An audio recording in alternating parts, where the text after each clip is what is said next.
Bismillahirrahmanirrahim. Assalamualaikum warahmatullahi wabarakatuh. Apa kabar anak-anak sekalian? Bapak berharap kalian semua senantiasa ada dalam keadaan sehat walafiat. Alhamdulillah, kita panjatkan puji dan syukur kehadirat Allah Subhanahu wa taala bahwasannya pada hari ini kita masih diberikan kesempatan untuk melaksanakan pembelajaran meskipun masih tetap dilaksanakan di rumah. Akan tetapi meskipun dilaksanakan di rumah, belajarnya tetap semangat ya, supaya menjadi anak pintar, anak cerdas. Baiklah anak-anak, pada pertemuan yang telah lalu kita sudah membahas mengenai huruf hijaiyah. Sedikit mengulang, apa itu huruf hijaiyah?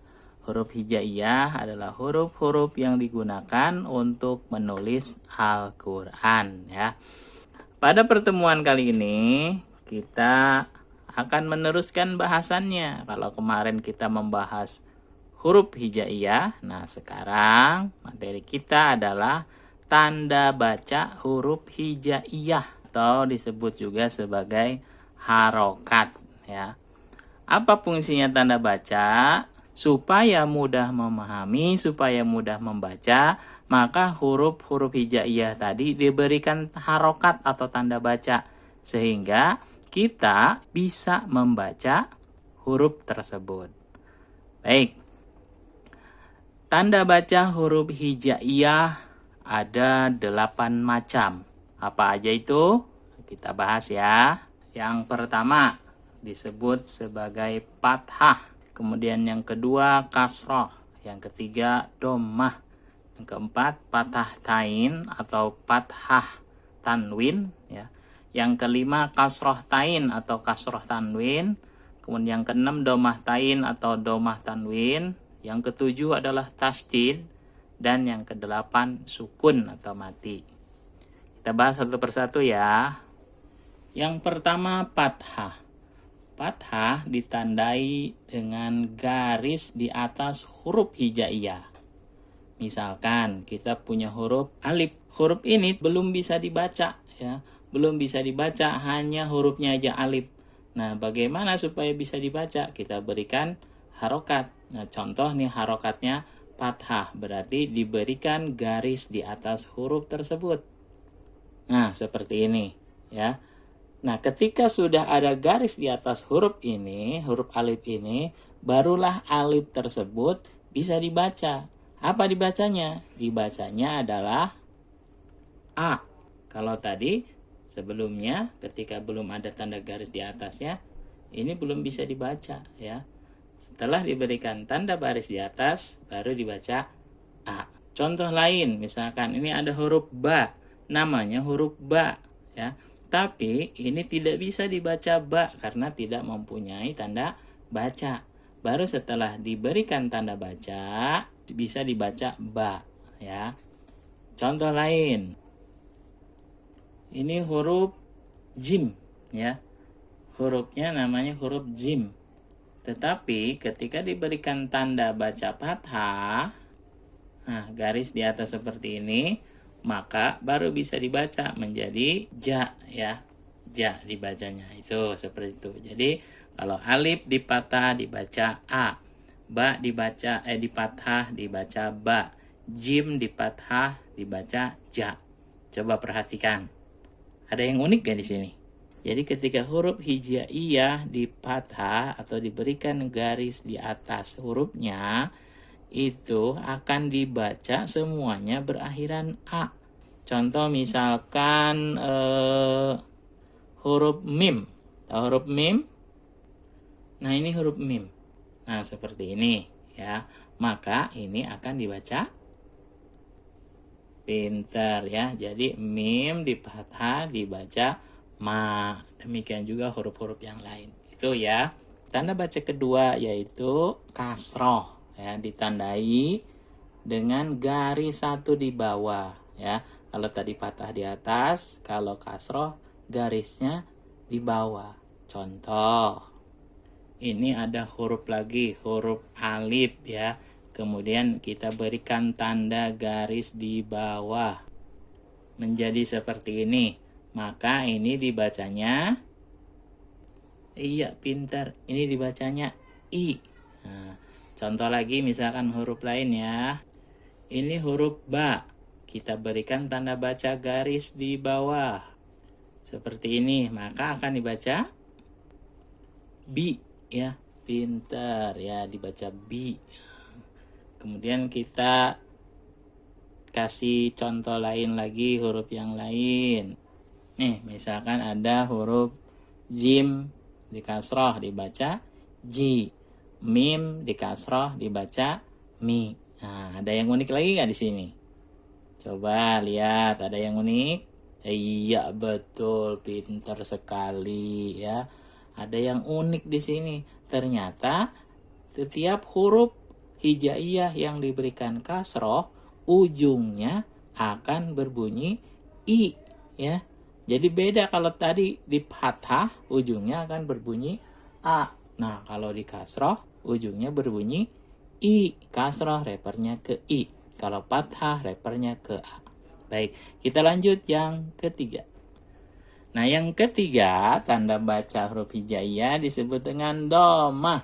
Ditandai dengan huruf waw kecil di atas. Ya, seperti ini. Contoh misalkan, ini huruf alif. Kita berikan tanda baca domah.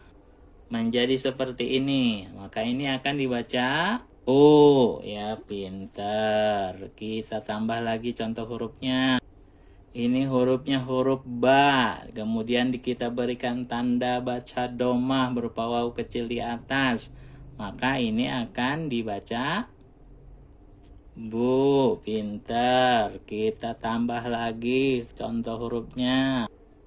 Nah, ini huruf jim. Diberikan tanda domah berupa waw kecil di atas. Maka dibaca ju. Pintar. Kita tambah lagi contohnya. Ini huruf mim, diberikan tanda baca berupa domah berupa waw kecil di atas, maka akan dibaca mu. Pinter. Oke, sekarang ada yang unik lagi nggak? Jadi kalau diberikan tanda baca domah berupa waw kecil di atas, ternyata semuanya menuju huruf u ya. Alif di domah dibaca u.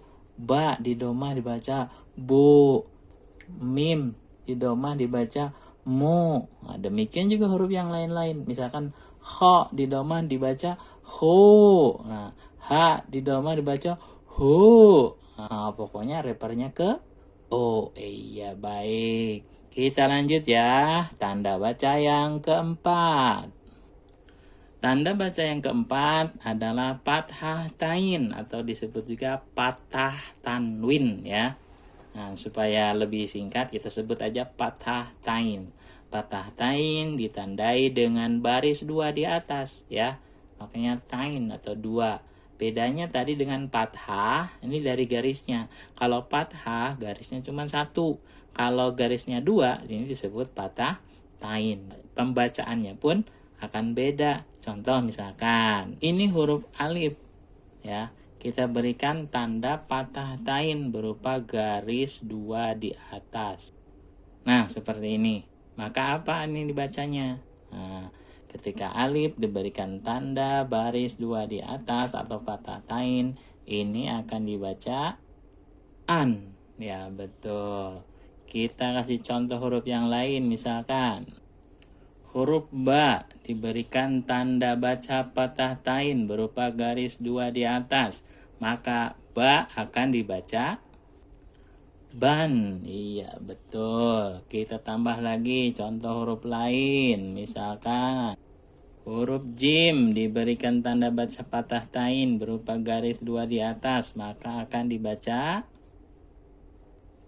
jan. Betul. Kita tambah lagi. Misalkan kita kasih huruf mim ya, diberikan tanda baca fathah tain berupa garis 2 di atas, maka akan dibaca man. Iya, betul. Coba sekarang perhatikan. Ada yang unik lagi nggak? Iya, ada yang unik nih. Apa? Semua huruf bacaannya akhirannya an, ya.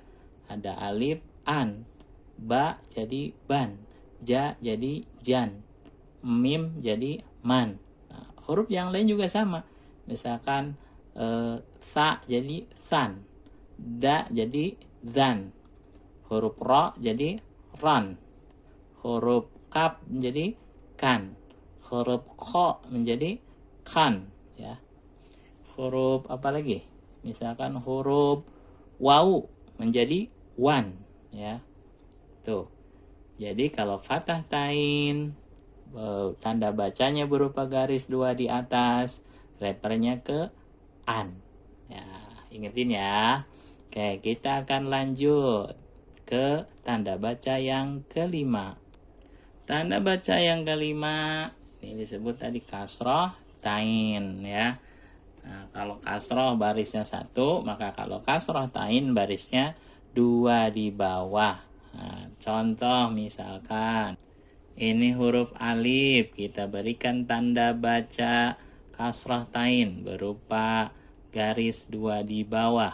Maka akan seperti ini, ya. Maka ini dibaca apa? Ini akan dibaca in, ya.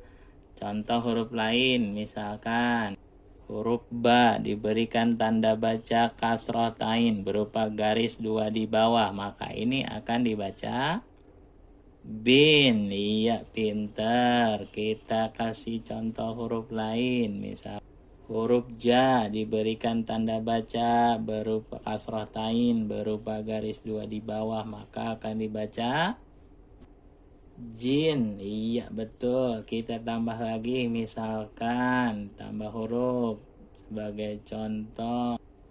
Nah, huruf apa ini? Ya, huruf wau. Ya, huruf wau diberikan tanda baca kasroh tain berupa garis 2 di bawah, maka ini akan dibaca win. Iya, bagus. Coba sekarang perhatikan, ada yang unik lagi? Iya, betul, ada yang unik. Ternyata ketika huruf hijaiyah diberikan tanda baca kasroh tain, yaitu berupa garis 2 di bawah, lihat akhiran bacaannya, ya. Repernya ke in. Nah, alif di kasroh tain jadi in, ba di kasroh tain jadi bin, jim di kasroh tain menjadi jin, wau di kasroh tain menjadi win. Nah, semua in. Ta di kasroh tain menjadi tin, sa di kasroh tain menjadi sin, ya. Semuanya repernya ke in. Tanda baca yang keenam adalah domah tain, ya. Ditandai dengan huruf wawu double, ya. Huruf wawunya double. Penulisannya boleh dibolak-balik, ya, wawunya seperti ini atau seperti ini. Nah, ini sama aja, ya. Ini tandanya domah tain. Contoh, ini huruf alif diberikan tanda domah tain seperti ini, maka ini akan dibaca apa? Ini akan dibaca un, ya. Ini huruf ta diberikan tanda baca domah tain, maka akan dibaca tun. Ya, betul. Ya, hurufnya H diberikan tanda baca domah tain, maka akan dibaca hun. Bagus. Kita berikan contoh huruf lain. Ini huruf dal diberikan tanda baca domah tain, maka akan dibaca dun. Iya, betul. Nah, coba perhatikan, ada yang unik lagi? Iya, ada yang unik, ya. Semuanya akhirannya un. Coba perhatikan. Alif di domah tain dibaca un. Ta di domah tain dibaca tun. Ha di domah tain dibaca hun. Dal di domah tain dibaca dun. Ya, akhirnya un. Nah, kalau di domah akhirnya u. Nah, kalau domah tain akhirnya un. Sama di fathah akhirannya a. Di fathah tain akhirannya an. Di kasroh akhirannya i. Kalau di kasroh tain akhirannya in. Di domah akhirannya u. Kalau domah tain, akhirannya un.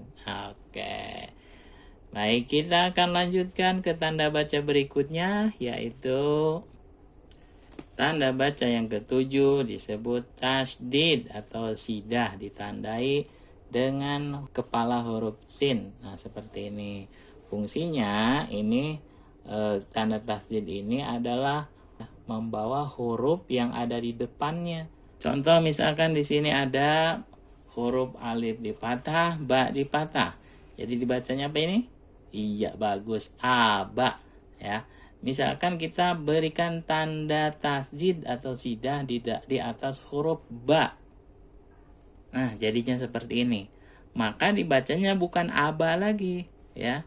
Akan tetapi huruf ba ini diambil atau dibawa dulu ke alif, ya. Dibawa ke alif jadi ab, baru ba-nya dibaca ulang. Abba. Nah, seperti itu, ya.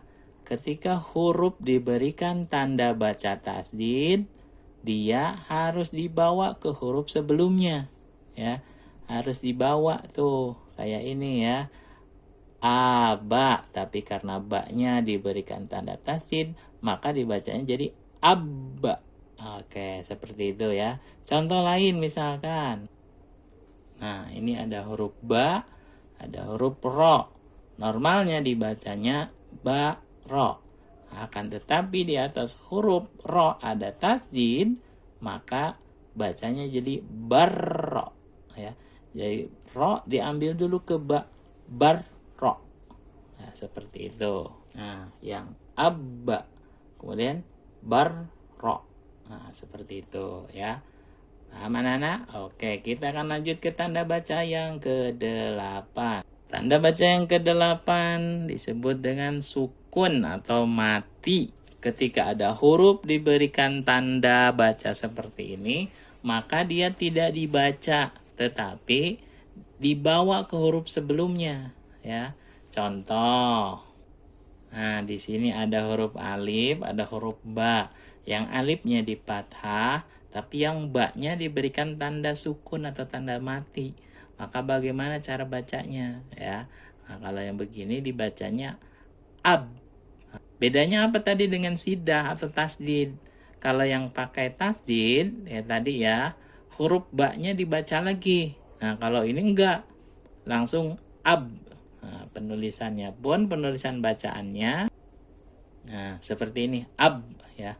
Contoh lain misalkan, nah ini ada huruf ba, kemudian ada huruf ta, ba-nya di fathah, ta-nya diberikan tanda sukun atau mati, maka ini dibacanya bat. Baik, itu tadi bahasan mengenai tanda baca huruf hijaiyah. Bapak berharap kalian semua bisa memahami, ya. Kalau misalkan belum paham, silahkan untuk diulang lagi videonya. Kemudian yang berikut, Bapak akan memberikan tugas yang harus kamu kerjakan. Nah, apa tugasnya? Nanti dibuat sebuah tabel seperti ini. Kolom huruf, kemudian nama huruf, kemudian tanda baca, kemudian dibacanya apa. Contoh nih, ya, nama hurufnya apa? Alif, ya. Nama hurufnya alif, tanda bacanya apa? Tanda bacanya di fathah, ya. Kemudian dibacanya apa? Dibacanya A. Nah, seperti itu, ya. Ada 4 nomor, ya, yang harus diisi titik-titiknya, ya. Jadi silahkan kalian buat di buku tulisnya, di buku agamanya, dibuat yang rapi ya. Tapi jangan ibu bapaknya yang ngerjain, ya. Kalian yang mengerjakan. Kalau kesulitan minta petunjuk, ya.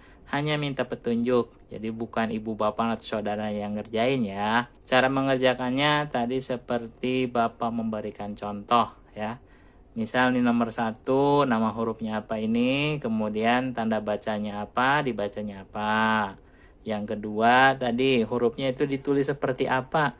Huruf mim itu gitu kan, tanda bacanya apa kalau dibacanya man, ya. Kemudian yang ketiga nih, titik-titik, nama hurufnya titik-titik, kemudian tanda bacanya kasroh, dibacanya di. Nah, berarti hurufnya apa, tulisnya bagaimana. Kemudian yang terakhir di situ ada huruf apa tuh? Nah, huruf apa itu? Kemudian tanda bacanya apa? Kemudian dibacanya apa? Ya. Nah, kalau misalkan sudah dikerjakan nih, kamu foto ya. Kalian foto, silahkan hasil kerjanya kemudian diupload di lampiran tugasnya ya, di lampiran Google Class. Oke? Baik. Baik, Bapak rasa pertemuan kali ini cukup. Terima kasih atas segala perhatiannya. Sampai ketemu lagi di pembelajaran di pertemuan berikutnya. Baik, terima kasih. Billahi taufiq wal hidayah. Wassalamualaikum warahmatullahi wabarakatuh.